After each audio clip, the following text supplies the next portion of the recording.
Have you ever felt like your joy was connected to somebody else's presence in your life? Or maybe you struggle with silence because you need constant reassurance for some sort of connection. Here's the truth. True peace comes from loving yourself so much that you're okay with being alone, even if no one is around you.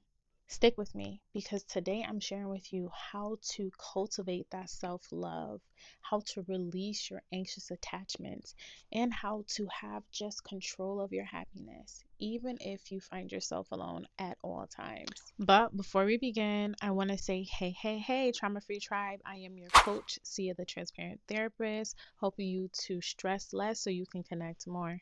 If you haven't already, please subscribe. We love for you to join, hit that post notification bell so that you never miss a video like this. Share it with someone that you know might need this during this season of their life because it's helpful. Self-love isn't just about treating yourself to an occasional indulgence like getting your hair done. It's about being okay with yourself so much so that you find validation within self, not external values. See, I used to wrestle with anxious attachment, and if you haven't already, I have another video that will pop up somewhere on the screen. I want you to go watch it because it talks about how my anxious attachment was transferred into secure attachment after learning some of these tips. I was so anxiously attached that I constantly sought approval from everyone, my friends, my family, my partners, and it was just so unfulfilling. I started to feel really just down when I felt like people could not meet my needs. But here's the game changer. My happiness started to come from within when I started to set my focus on God and the things that I needed as a person, not what others needed. Once I figured out who I was in Christ and who I was as a person, I didn't need any external validation to feel whole again. Have you ever felt abandoned? Because in your abandonment, that's when you start to feel really anxious about being alone. You might find yourself pondering on if that person saw your text and do they really care about you. You start to really question your self-worth so much so that you don't even want to be with the person whose body you're living in, which is yourself. In order to really love yourself, breaking free from your anxious attachment style is the key. And so maybe you're not even anxiously attached. You might be avoidantly attached or even disorganizedly attached. When you're not secure in self, having a secure attachment, you won't feel great about being alone. Now, if you feel a little confused at this point in the video, I'm going to link below a video that explains what these attachment styles are. Because your attachment styles are foundationally how you connect with others based on how you might have been brought up. So if you had a parent that didn't show you enough attention or validation, you might be a little bit anxious. Maybe you had a parent that just didn't really care much or a caregiver. You might be a little avoidant. But once you break free from these insecure attachment styles, you'll learn to have more security within yourself. The next tip to being able to love yourself even while being alone is taking ownership of your happiness. Take a second right now. I want you to think, what truly makes you happy? If your answer has anything to do with, hey, I'm really happy when someone buys me a gift, or I'm really happy when I spend time with friends, but none of your answers are, I'm really happy just being alive, we might have to take a step back and really understanding where our gratitude lies.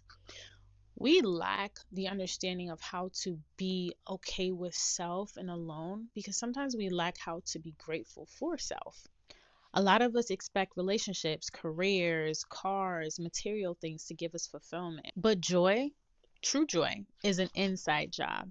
It's something that comes from the heart. You want to be able to do these things, but you're not able to do them because you haven't shifted your mindset. So we need to start shifting our mindset around how we truly experience happiness. Instead of blaming others for our unhappiness, maybe start asking yourself, what do I need? How can I give this thing to myself? How can God give this thing to myself?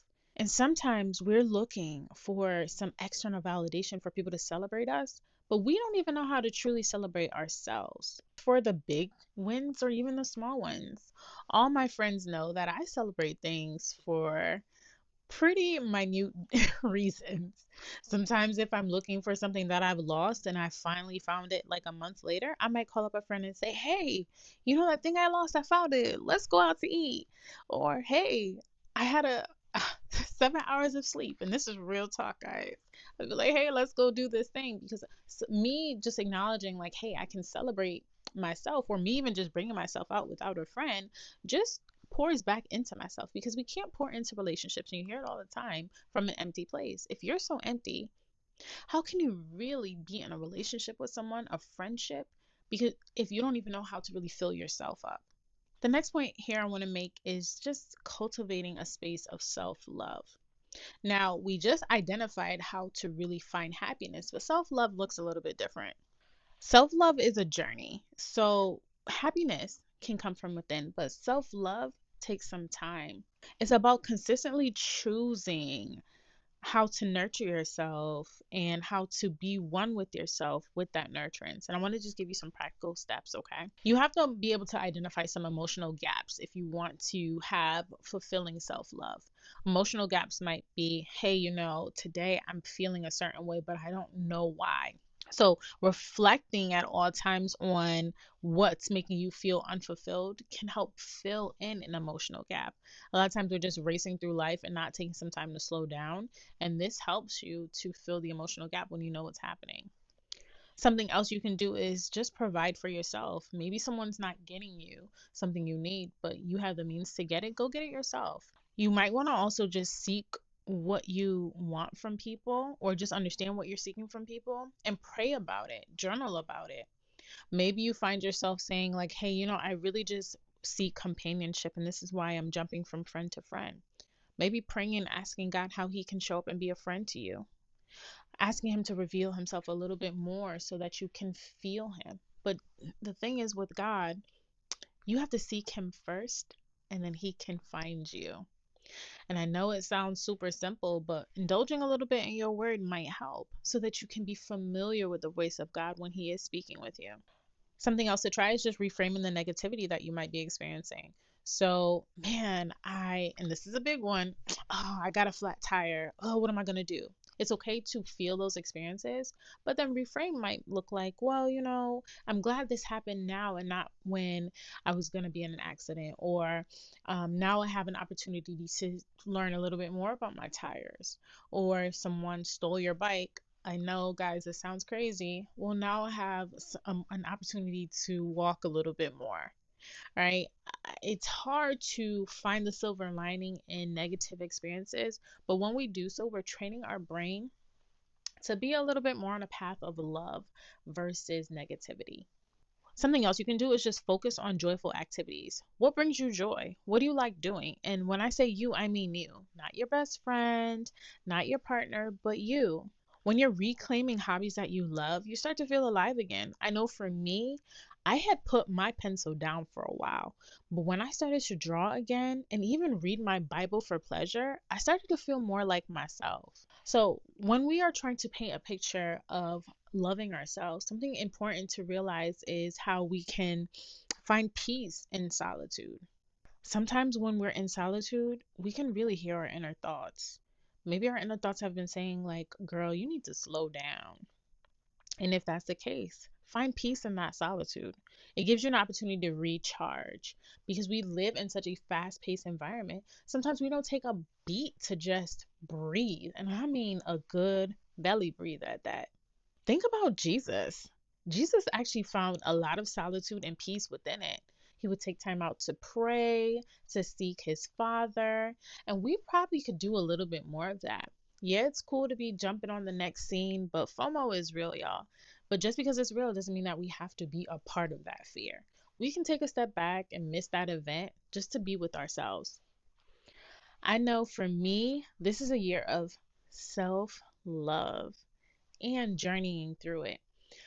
I realized last year that I was just buying so many things to fill a void. The first thing I saw that I wanted, I would get it because I had the means. But in doing so, I depleted a lot of resources, money, and found that I didn't even use those things, or have time to use those things. So I took a step back and started to declutter. Decluttering helped me in my self-love journey because it helps to clear my mind, because sometimes when your environment feels a little too much, your mind might reflect the same. And so my self-love journey has a lot to do with decluttering and finding God. What is your self-love journey going to look like as you're learning to be alone? I think it's okay to make routines so that you know what that self love journey looks like. So maybe your self love journey in this space of being alone looks like, hey, I wake up, I do a devotional, I pray, I do a nice stretch, hop in the shower, pray a little bit more, sit down intentionally and have a meal, call a friend that I haven't called in a long time, because when we, again, we can't pour from an empty place, but we're doing all these things. So now that we've filled up, we fill back into someone else. All of the things can really happen and help us as we're trying to learn how to be alone. These choices that I'm making, they are not sacrifices, but they're intentional on me hearing myself and the voice of God. Because we know true love comes from within, but that love within comes from the man above. If you haven't already, I'm going to tell you to download my free workshop. The workshop is telling you the toxic red and green flags of relationships, because though we are looking for relationship within ourselves, it's important for us to also identify relationships that we might already be in that are toxic for ourselves. So go ahead, download the free worksheet. It comes with a quick workshop, and let me know how you feel about it. I hope this video was super helpful for you. Make sure you hit that like button and subscribe. Post notification bell is turned on so you never miss a beat like this. All right, y'all. Walk good, keep the vibes high, and I'll see you in the next video. So click the next video. Bye.